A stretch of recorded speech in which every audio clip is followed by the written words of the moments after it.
Is your toddler understanding everything you say, but just wouldn't talk? In this video, I'll tell you exactly the steps that a speech therapist would go through when a child like that comes through our door. So my name is Ming, a speech therapist from agentsofspeech.com. We help parents to teach their children to talk at home. Okay, so the first point is understanding what compensation strategies are. So this is a mouthful, but what it means is that when we don't understand something, we tend to use everything around us to guess. So it could be, if you're in a foreign country, it could be someone's facial expression, it could be what their eyes are looking at, it could be the gestures that they use, the context of which. So let me give you an example. So if I were in Japan and I wanted to ask someone if I could park at a certain place and they were like doing this, no, then obviously it means even if I didn't understand that, I would know, okay, I'm not supposed to park here. Or if somebody hands me a piece of rubbish in Japan, that means I'm supposed to throw it for them, right?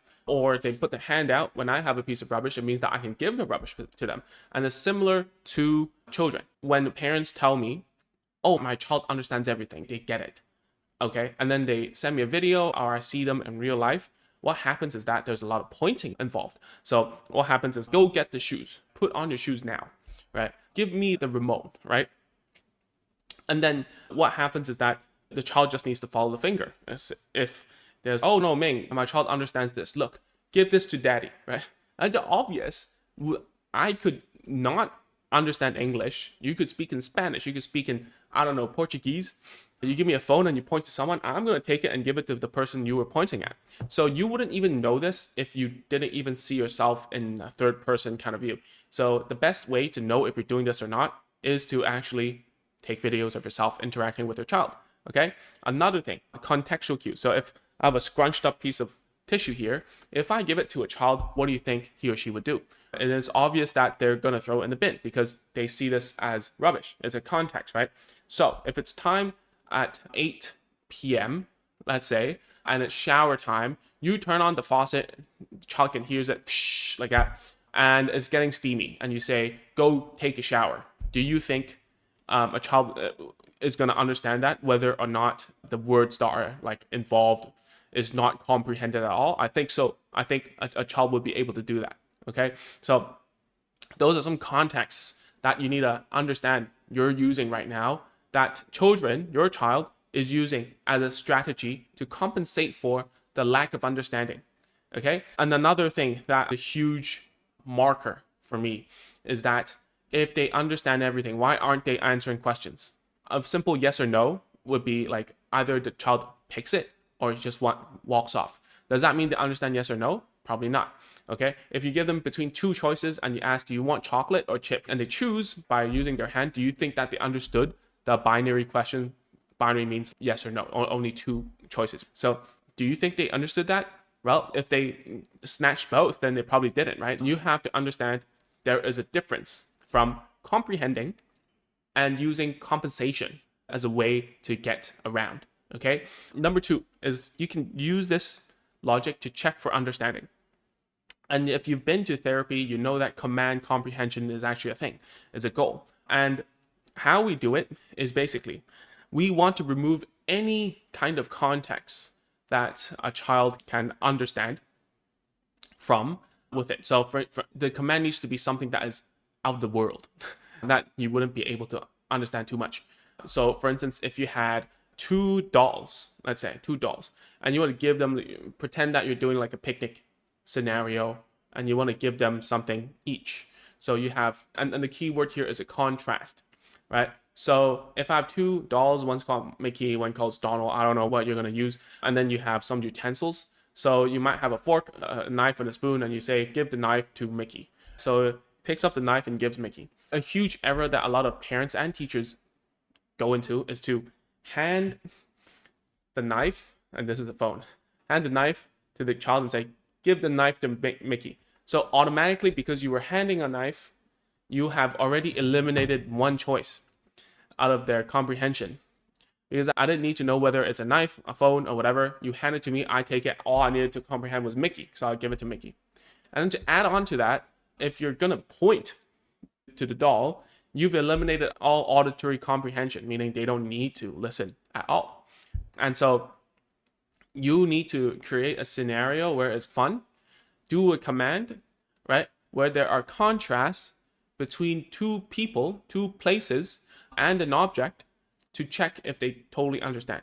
Okay, and that might be really hard to set up, especially as if you don't have a working relationship with your child. For full context about how to do this in a structured way, you can go to agentsofspeech.com/course. We have videos and courses about how to exactly do this. It's inside of a course called 0 to Words. So you can check it right there and how we set it up. And there are video examples from other parents as well. Okay, that aside, how else can you check for understanding without having to set up the whole thing? For example, a very quick check is I would give this scratched out tissue to a child and say, put this on the chair, put this on the sofa, or put this on the sofa. If your child doesn't give you a funny look and just throws it in the bin, probably they weren't listening. And you would argue, man, no, they just didn't listen to me. That's all. It doesn't mean they didn't comprehend, right? So you can do this with everything, right? You can tell them at the doorstep when they're supposed to put on their shoes. You can tell them, and there's a choice between gloves and shoes or socks. I don't know what kind of climate you guys are in right now. So like you can give them a choice and tell them the thing they're supposed to put on, right? If they're and you can hold them back a little bit and say, put on your hat, and then see if they understand that. And that's only one word. The one key word they needed to understand was either hat, shoe, or sock. And then through that, you will see, does he truly understand or does he do whatever he wants? So knowing that, we come down to the third point, which is knowing the breakdown level.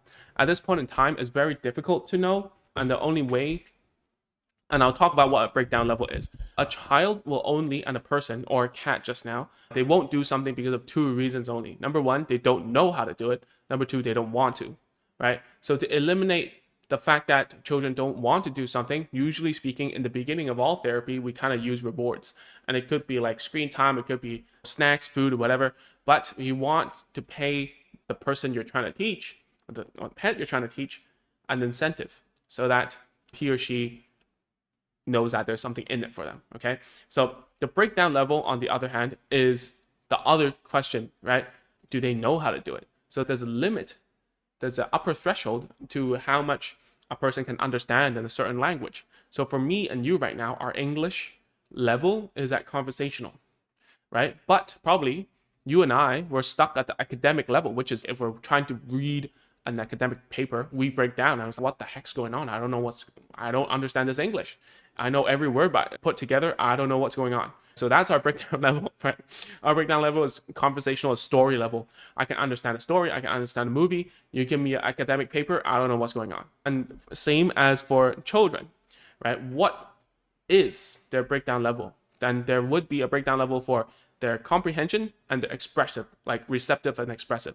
So if you're not new to the therapy world as receptive and expressive language, I'm not going to get into that. It just means how much they understand and how much they can speak.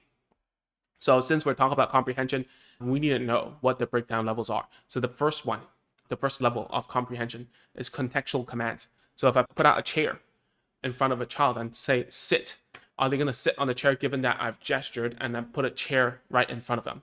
Right? That's a contextual command. I could say anything. I could say bubbles and they would still sit. That's a contextual command, right? The second level of comprehension would be single words. So just like just now, if I told the child to give me the hat, right? And you might think, give me the hat. That's like 4 words, but do I need to understand give me the to understand the word? No, it's probably not, because there's only one key word, which is the object. So single word commands can stretch from a single word to a phrase. Okay, so after that, it would be like 2 pieces of information or critical elements, if you want to get technical. But usually speaking, we use this to gauge how many keywords a child can absorb in a certain sentence. If I say put the shoes inside the microwave, the keywords are shoe and microwave, right? So obviously you can argue if you have contrast where you can put it on top of the microwave, then there would be 3. But then we don't really care here, as long as we're checking for how many keywords a child can actually understand. Okay, and this is the main point. If you're checking for how many keywords, your child needs to have those keywords as vocabulary.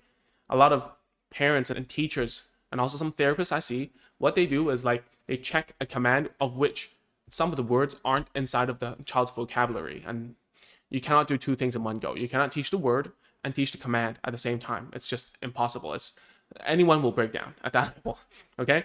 And there's for comprehension level, after 2, we would start to just say, oh, can they understand the sentence? Because the key words and the meaningful words vary from context to context, right? So we're not going to count. Some therapists, and this is me in the beginning too, I would count unto 4. And that was crazy because then we're actually treating a child's memory more than the language comprehension, right? So then at this point in time, after 2 pieces of info, keywords, whatever you like to call it, we tend to go into sentences, like sentence comprehension. After that, it would be answering questions, like who, where questions. Those questions need to be very contextually based. So for example, who would be like, who's wearing glasses? And it would be Ming, right? And it would be like, where is, I don't know, there's pretty white in the background. So like, where's the cat? On top of the table. So those are the responses we're looking for when a child is, so to speak, understanding who and where questions. Okay. So after that, we want to do questions within a context, right? So, who, where, what questions from me describing something. It's like a single event. And I would like a very simple story. And after that, we want to do some why questions. And those are already at the realm of verbal reasoning. And we're not going to get into that rabbit hole in this video, okay? The last thing I want to talk about is teaching the command and question comprehension that I've talked about. So the easiest way is to give a very structured approach, right? So a lot of times we can use books. We can use books that have Velcro stickers that we can change the person that is doing something or change the place that they are somewhere in order to ask the question so they can't memorize that thing. And then the commands as well. All we gotta do is just sit them down and have something that is contextually fair. Like for instance, if we make a tea party game, or that we are doing play pretend, that everyone's going to like a PE lesson with dolls and whatnot, or we can make up a very simple story and we would teach the child some commands about what they should be doing. For example, distributing the utensils, right? Getting people ready, the dolls ready to line up, right? And these make believe pretend play embedded with command comprehension is very good. And I know you guys would say, I want to see this in real life. I want to see you do it. We do have some of those inside of our free community, which is agentsofspeech.com/course. There are some demonstrations there, but I just want to tell you it's really difficult to get parents to say yes to me showing videos. It's the best way that you do it, and then you can send it to us later on, right, inside of the community, and then we can have a look there. That's much easier than you trying to learn from a different child. And the best way to learn for you is to do it, and then you get feedback specifically for your situation and your child only, okay? That's all I'm going to talk about in this video. If you need more help, just go to agentsofspeech.com/course. Ask a question there, join our community, fill in the 3 questions, and then ask a question. Actually, you know what? You should search before you ask a question, because there are 15,000 parents inside, and then if someone must have asked something similar to yours, so search it first, see if the courses have it, the community has it, and then ask a question, okay? That's it for now. If you enjoyed this video, you will like the next one here. Thank you. See ya.